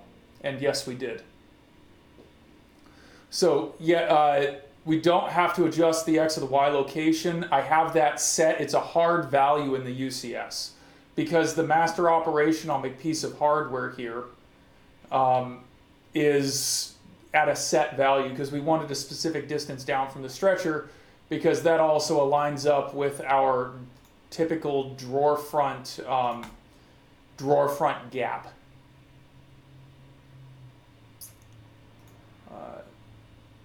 So if you see down here, it's a little bit under the drawer front gap. That's exactly where we want it. We usually have a 1/4 inch above, which I believe is Accuride standard clearance for the drawer guides. Are there any more questions at all or anything leading off of this that I can answer? Oh, but that UCS requires each interior section to have its own front associated with it. So I believe you can add adjustable shelves because it'll automatically skip the adjustable shelving stuff. It looks for something within the bounds of that front in order to correctly identify the ID.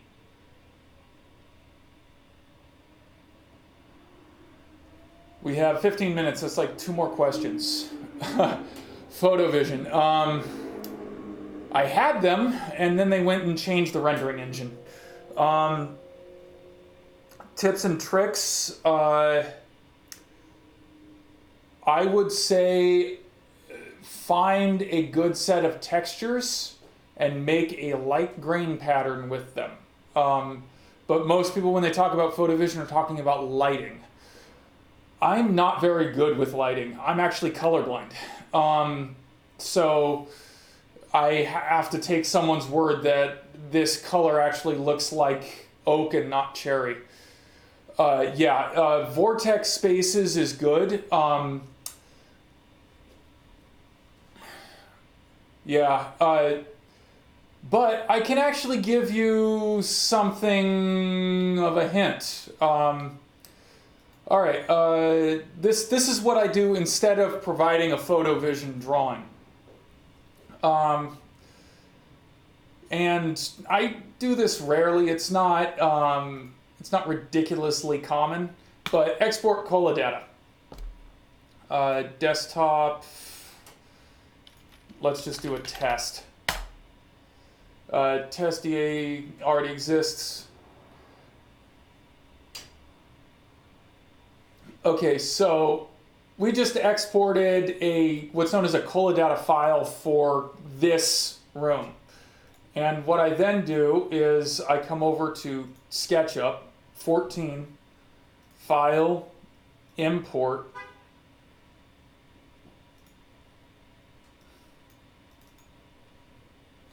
And it'll take a second to import. If you have a large room, it can take up to about 5 minutes. And this will import with all of your associated textures and everything.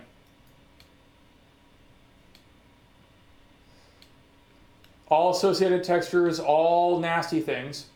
But then I take it a step further, and I thoroughly endorse this. Export to a 3D PDF. So what this does is it allows you to take a SketchUp object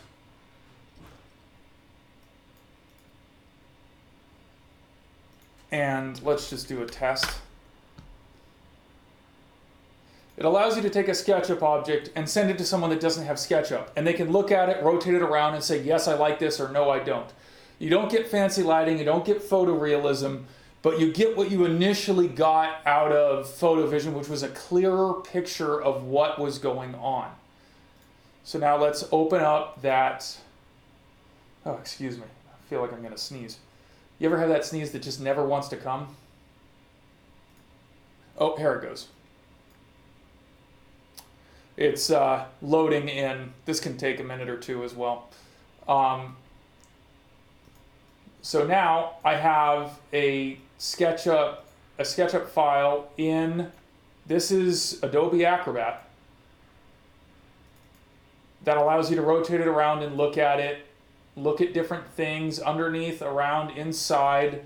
There's also tools in here if you want to educate your customers on how to do like cross-sectioning and stuff like that. You can add extra cameras. Yeah, you can absolutely do that too. You can stitch together separate CV files. But like I said, when you do something like this, a lighter grain texture is a really good way to go. And you can zoom in and out, and they can do everything they want, and it's within a PDF format, so all they need is a reader. And this I found is a great way to get a complex object easily seen and approved on. It's not an option natively. This is an add-in that I purchased. I believe it was $600 or $700 or something like that for a single license. I think additional licenses are a little less expensive, but my boss Bruce gave the go-ahead, and whenever we get a really complicated object, either we build it in SketchUp and import it into Cabinet Vision and get it signed off like that. Yeah, it's a great tool. It's worth every penny. And fortunately, it's not a yearly subscription. By the way, I know the majority of you are on the forum, so you're paying your yearly subscriptions, but if you have your boss griping about paying so much for a support fee, remind them that it's, $1,200, $1,300, $1,400, and that's it.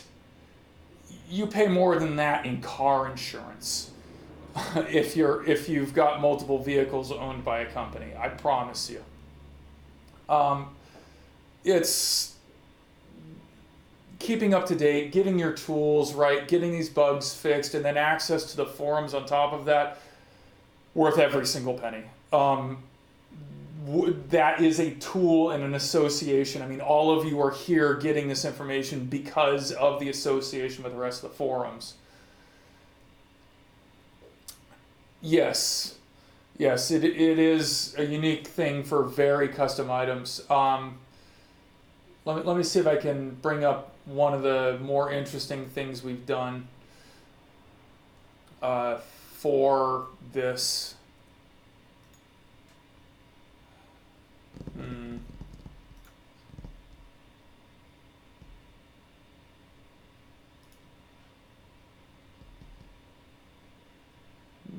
Give me just a second while I try and find this. Also, any more questions you guys have?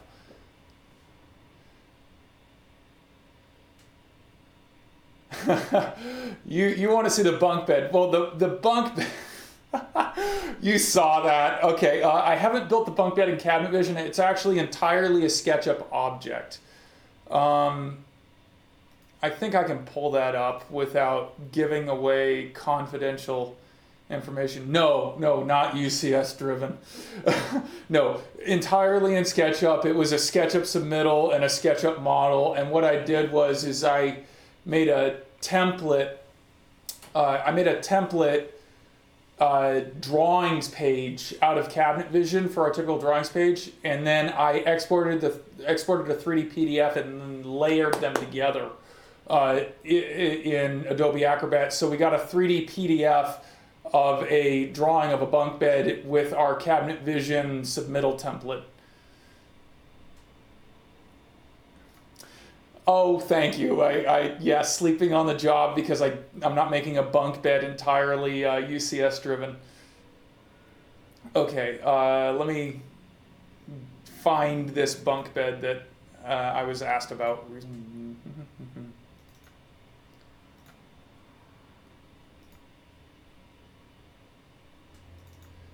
Oh, that's another thing. Organization. We have files within files within files. Each Cabinet Vision job gets its own file, and then that Cabinet Vision job file sits inside of another file that collects all the rest of the information for the job: proposals, invoices, contracts, pictures of field dimensions. Keeps things organized, and that way if we need to transport something from one location to another for whatever reason, we take the entire file with us. Save drawing scenes in separate files, speeds things up, stuff like that. Let's update this while we're at it too.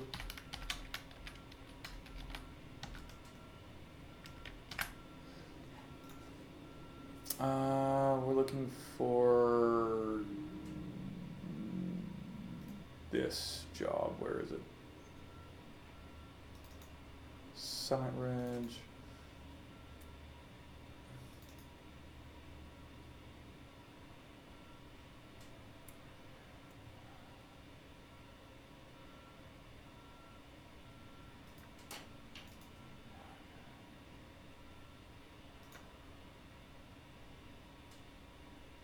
Sorry, it's buried in a subfolder somewhere. So this is the only issue with that. I've got it in an additional folder that it wasn't there originally. Where did it go? Ah, here we are.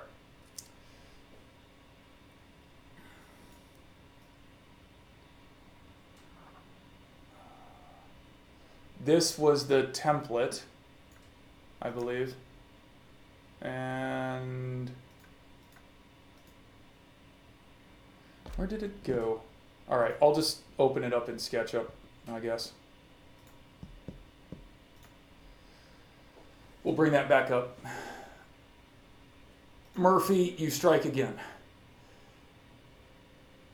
Yes, absolutely. I would strongly recommend less clicking or modifications to a cabinet and more automation with UCSs. Yeah, I wrote a UCS that allows me to type the edge of a part that I want, and then just click and say I want to put draw bolts on this edge, or dowels or conformat screws on this edge of the part, and then it'll snap them in. Imagine having to dimension a draw bolt hardware manually or dimension 6 of them manually along the edge of a part. No, absolutely need to automate as much as you can. So once this finishes loading in the guy, Uh,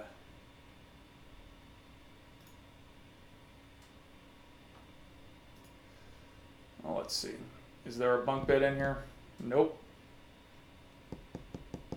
I do not know where that bunk bed disappeared to. I'm sorry. I wish I could bring it up. But one of the other things you can see here actually are my little bits and pieces of hardware that I'm constantly posting online.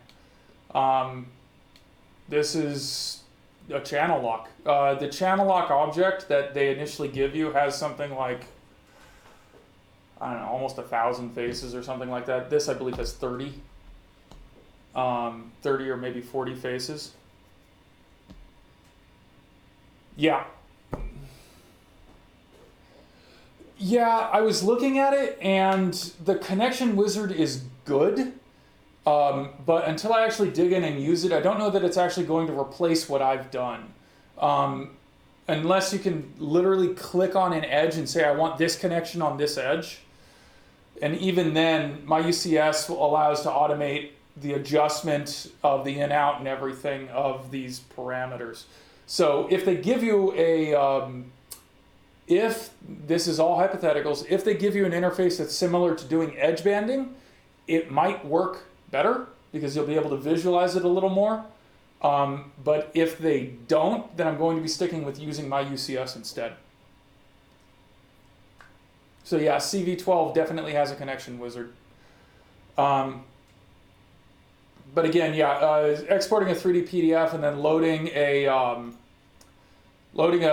into a template file that you export is a great way. Oh, do you know Zeramar? Do you know if it does have the same interface as the edge banding, or are you just saying that it probably does?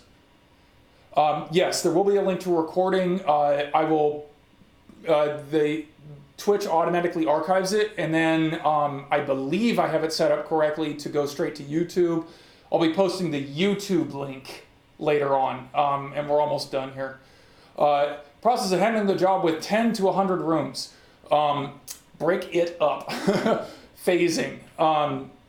One of the things that we did, remember what I said about getting things done quickly and standardizing everything and keeping the default DATs organized and getting it all pieced together so multiple people can work on drawings.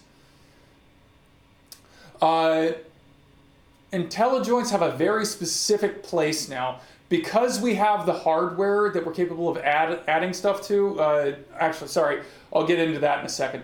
Process of handling a job. We break it up. So if we have 100 rooms, we'll probably split it up into 20 jobs of 5 rooms, and these people will take that many jobs, and these people will take that many jobs, and these people will take that many jobs. When I phase it, I try to break it out into classes of room. Like, for example, I'm doing a residence right now. It's got 10 rooms. I've got 2 jobs running on it. I've got an upstairs and a downstairs. And the upstairs is mostly the master suite.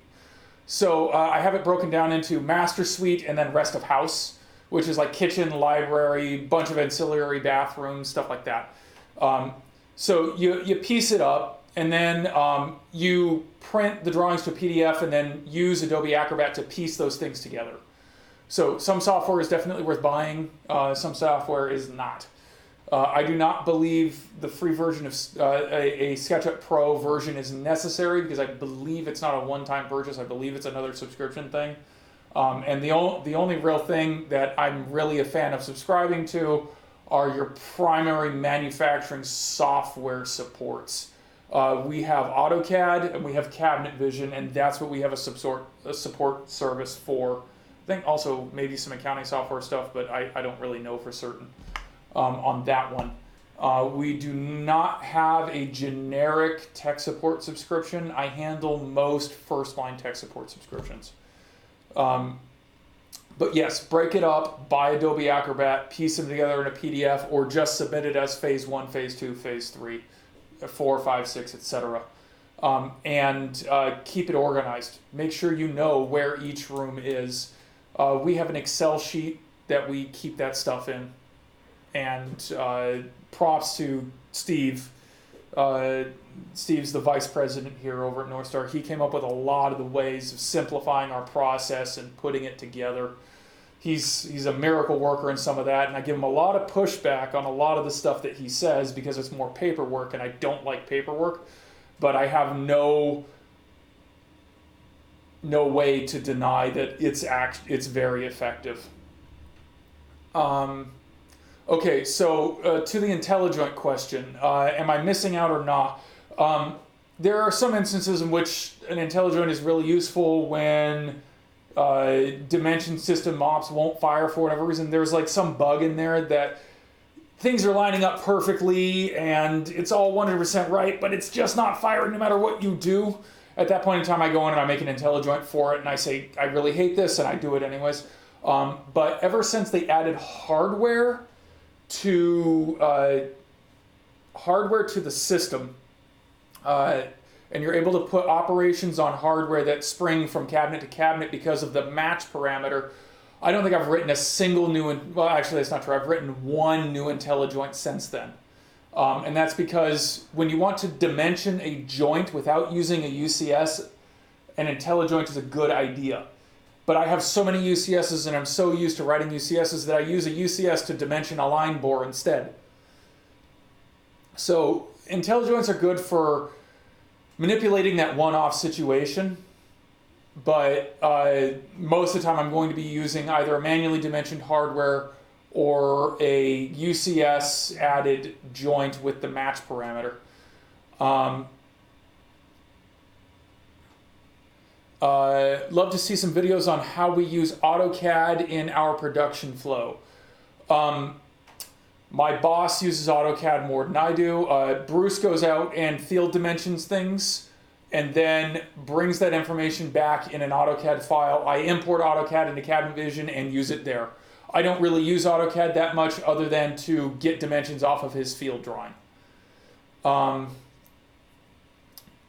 Jonah Coleman does all his stuff in AutoCAD. The last thing I really did in AutoCAD was I made a Star Destroyer, which I have yet to actually cut out, but it's a game board for a game called, a miniatures game called X-Wing that I play, and I'm a huge nerd.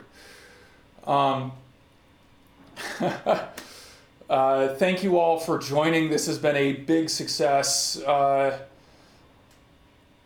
Let's see. I don't know if I'm going to be able to keep doing these live feeds. The most frequent I would ever do it would be once a month. I'm not going to do these once a week. I will wear out my voice talking, and I don't think there's actually enough to talk about unless you people keep giving me questions.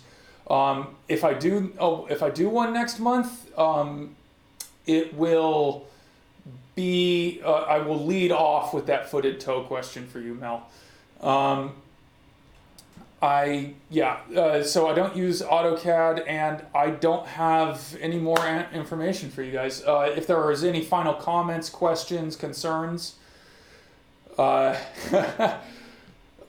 that's another thing I'm thinking. It would be interesting to get someone, maybe not Chip, but one of the other guys from Cabinet Vision in here to answer questions, or simply say, that might come in version 13, that might come in version 13, that might come in version 13 over and over and over again for you guys. Or maybe just another one of the bigger guys on the forum. I'd love, get a Skype in here or something along those lines, or Google Hangouts, or any of the other video sharing things.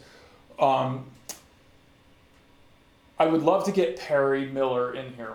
He is a freaking genius when it comes to writing UCSs. He helped me with that, with nesting random number generators. I don't know if you guys remember that one. That was a fun project to do. Yes, he's so good at what he does. I like seeing the work he puts out on the forums. It's an education for even me. And I'd like to get him on here to answer questions that I might not be able to. BBS thing.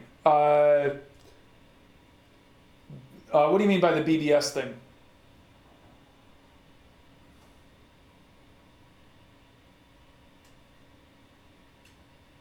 Are you? If you're talking about the lottery thing where all the things, yes, it worked perfectly. I think we gave out one gift card. We haven't discontinued the use of the program. No, we haven't gotten free beer yet. A few of the guys saved labels, and then no one ever really said anything about it. We did all this work, and we did some really cool stuff, and now I'm actually getting a label that's got perforations on it coming in soon, and I'm going to revamp my label it thing so they can tear off a section of that label. And that's where the part notes and stuff are going to be. So maybe that'll get a little more use, because then they can take the label off without having to lose the information of the part. The guys out in the shop share a case of beer and steal my chessboard every week. So yeah, I don't think anyone's worried about looking like an alcoholic. So yeah, that happens. Well, anyways, gentlemen, my wife is waiting for me, and it's time to wrap this up. Is there anything else anyone wants to say or ask me? Any final thing?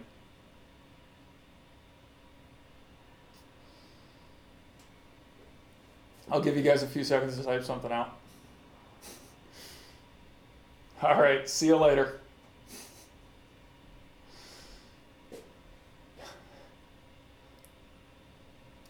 Okay. I'll see you guys another time, and you'll see me on the forums. I'll see you guys on the forums. Talk to you later.